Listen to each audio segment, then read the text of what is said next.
What is up, YouTube? It's RSMario here, bringing you another Legend of Zelda Breath of the Wild theory video. Alright, it's been a long time since I did a theory video, mainly because I wanted to beat Breath of the Wild first. Even though I have not accomplished this feat yet, not because the game is difficult, just because I'm slow when it comes to playing these big games. Shoot, I haven't even beaten Final Fantasy 15 yet. That game came out back in December. So, yeah, I'm pretty slow when it comes to beating these games.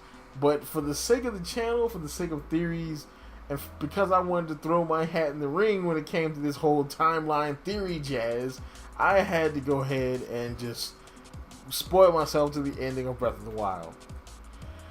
Yep, I know. Technically, I haven't spoiled the part of the game where I'm at, because technically I'm on my way to the Gerudo, not the Gerudo, to the Goron city, so I can start doing the last Guardian, so I can get on the Calamity Ganon. That's where I am in the game right now.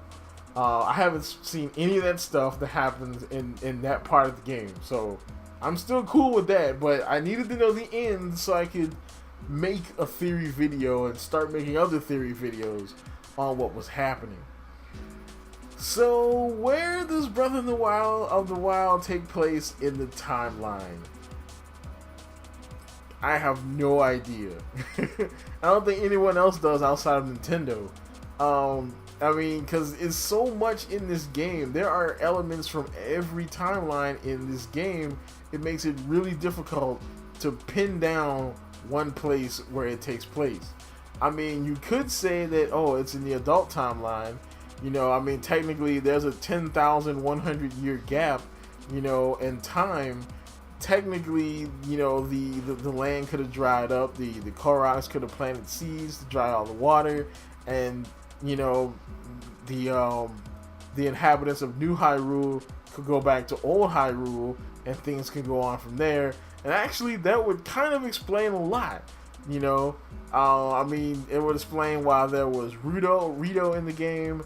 That would explain why, the Zora are there somewhat.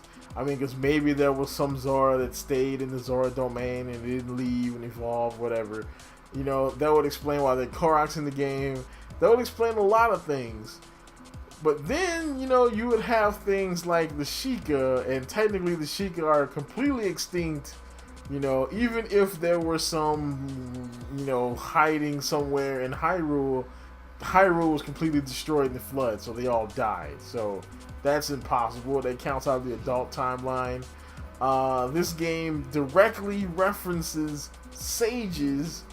2 of the divine beasts are named after sages, so that counts out the child timeline because there are no sages in that timeline, because none of those events from Ocarina of Time actually happened, because Link spills the beans on Ganon before he has a chance to do anything that would require sages to be awakened. So that counts out the child timeline. And it could take place in the Downfall timeline, but that's way too confusing and time consuming for me to go into, so I'm just gonna say it doesn't take place there. But yeah, that counts out those things, those theories. Now, of course, there's one big theory out there that this is some kind of timeline convergence. This, I think, is madness. It's possible. Because again, time can do some weird things, and over a 10,100 year gap of time could definitely, do some weird things. And technically all these timelines take place concurrent to each other. So, in the future, they all could kind of come to a point here. Technically, if this game took place after Ocarina of Time,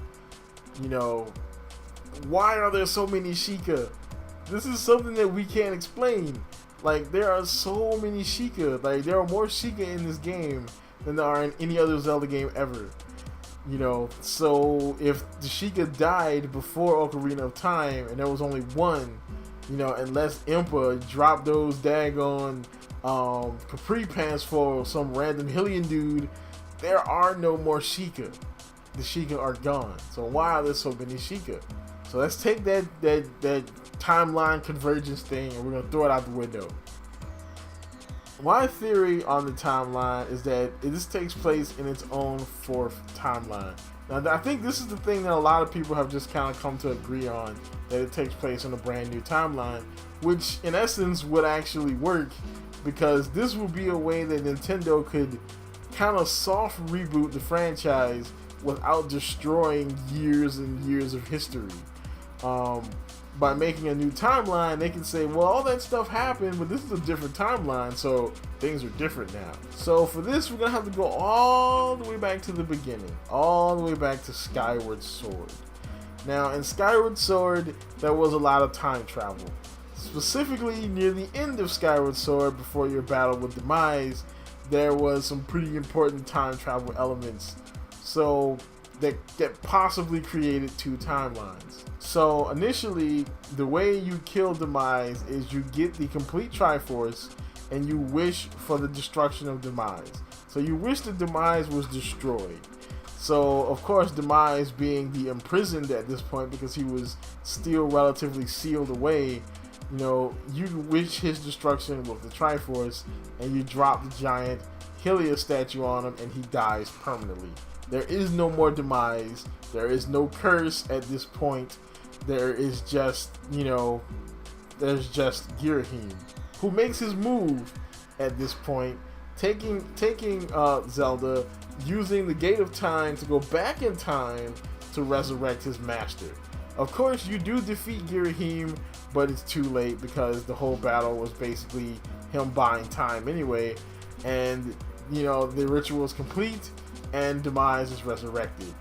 So before he can absorb all of, you know, Zelda's soul, pretty much killing her, you defeat Demise and that's it. Demise is dead. He makes the curse that continues evil forever, and that's it. He dies and is sealed within the Master Sword.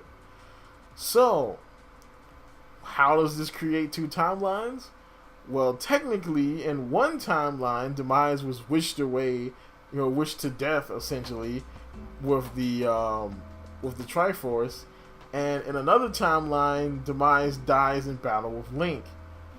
Two different times he died. Sounds familiar? Then, of course, you know, you go back to Zelda and Link go back to their normal timeline where everything else, you know, happens. The regular events of the unified and then split timelines happen. Now, how could this happen even though Demise in this timeline was wished away and never made the curse? Because the Demise in this timeline, the one that they went back to, made the curse on this Link and this Zelda, and they went back to this timeline where there was no curse, taking the curse with them. So in the timeline where Demise was killed by Link, there is no curse because this Zelda and this specific Link don't exist in this timeline. So this would be a perfect breeding ground for a 10,000 year reign of prosperity, just thousands of years. Also, it explains why there are so many different things from different timelines, because all this stuff happened normally. You know, there's no Ganon to keep popping up and destroying everything, at least not until the events of the original battle with Calamity Ganon. And this is why Calamity Ganon is so different than regular Ganon, because he is an anomaly. This is a completely different Ganon than the one we have in the rest of the Zelda timeline, because this timeline is so freaking different. In this timeline, there is no Demise curse, and Calamity Ganon is just that, a calamity. He is something that happened. They said he was born into the world. He wasn't like a resurrection or some kind of reincarnation. He was simply born into the world. So that's crazy stuff right there. And it kind of explains a lot, you know.